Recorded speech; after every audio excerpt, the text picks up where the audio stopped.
Mga kapuso, ito, kasama pa rin natin sina Dr. Mangahas, Chair Emeritus sa Social Weather Stations o SWS at Professor Ranjit Rai. Gusto ko lang itanong sa inyo yung performance po ni Bam Aquino. Doon sa mga survey, hindi siya nasa top 5, no? Tapos ito na yung eleksyon, nag-number 2 pa. So talaga hubang unpredictable talaga itong ating mga botante sa tingin niyo sa SWS, Dr. Mangahas? Ako, ang attitude ko, we just learn as we go along. Yes, so now we know how much things can change in the last minute. Ganun lang. You know, I'm an economist. Huh? I'm not a political scientist. But the importance of politics is that it validates surveys. And therefore, you can use surveys for other topics like economics. Because it's with the politics that you can have a good way of seeing that the sample approximates the population. Actually, you mentioned that you do the surveys not just to see which candidates are leading. Isa sa mga sinurvey nyo, di ba, Dr. Mangahas, kung ano yung mga isyong malapit sa mga Pilipino leading up to the elections. Yeah. So, and yung mga top answer, food security, tama po ba? Agriculture? Well, those are other things. But ako, we are, okay, what are we for? We are for quality of life and well-being of the Filipinos. We have done poverty and hunger more than 100 times. And we don't stop. And it's going to continue. You see? And we don't need sponsors for that anymore. I mean, we are able already to survive. So the value of the politics is the continuing validation that what we're doing is valid for the other things, for the economics, in particular, for the well-being of the people. Right? Pero yung naging mga resulta na yung sinabi nga ng mga Pilipino na yung mga, gaya ng sinabi ni Igan, mga problemang malapit sa sikmura, yun yung top concerns nila. Do you see na parang tugma yun dun sa naging resulta ng ating partial unofficial tally? Well, ang inflation ay napaka-importante. Always been, okay? So yung mga gut issues. So talagang kung sino makakapangako, you know, na hindi tataas ang mga presyong masyado, malamang yun. Okay? But of course, they all do that. You know? Okay. Anyway.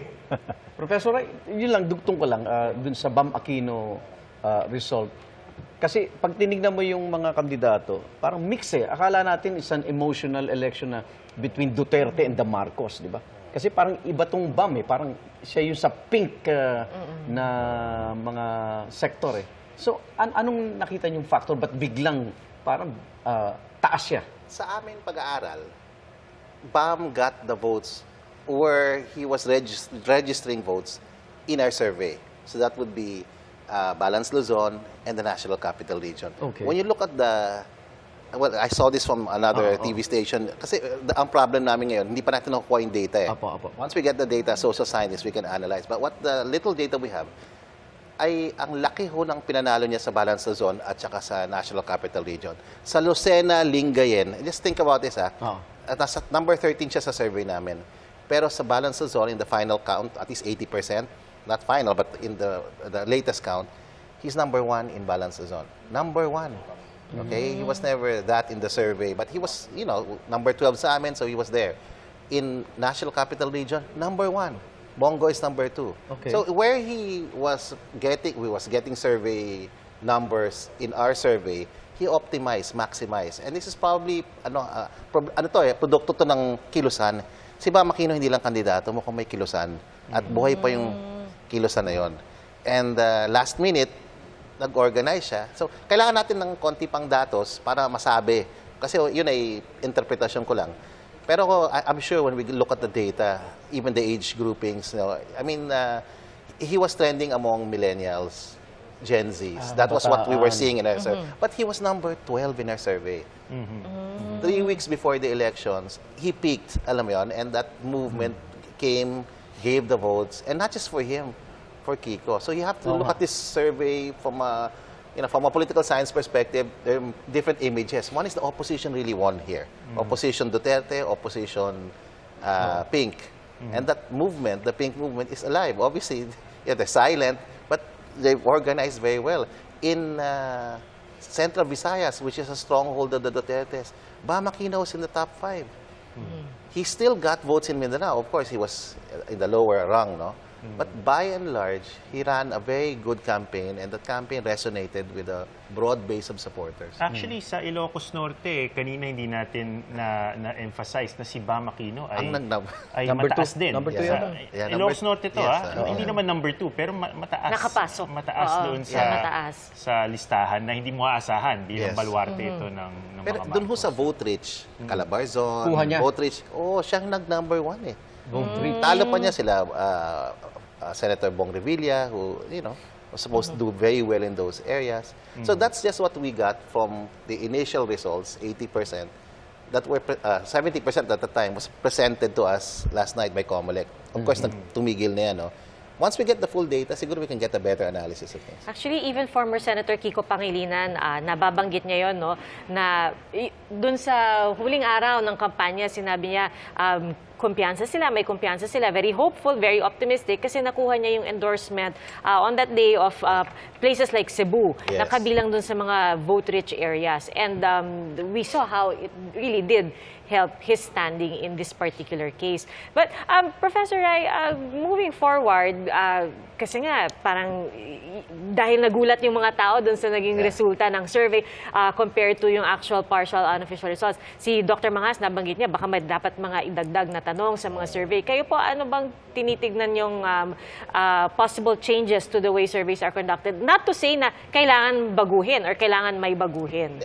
Tama si Professor Mangas, Dr. Mangas, na kailangan talagang pag-isipan. Okay, there are certain outcomes of the survey over the last few cycles na hindi talaga kayang explain na survey quantitative lang. Kailangan may qualitative. We need to do more FGDs. Sa OCTA, we need to get the resources to run surveys close to the election. We don't have those resources. The last survey we had was only 1,200. Very, very small sample size, but still quite accurate. And we're very proud of the team and what came out, no? But importante, gusto ko i-emphasize, hindi na to bobotante. Hindi totoo na bobotante mga Filipino voters. Just look at the result. That's not too small. Yeah. Okay, Okay, I know it's okay.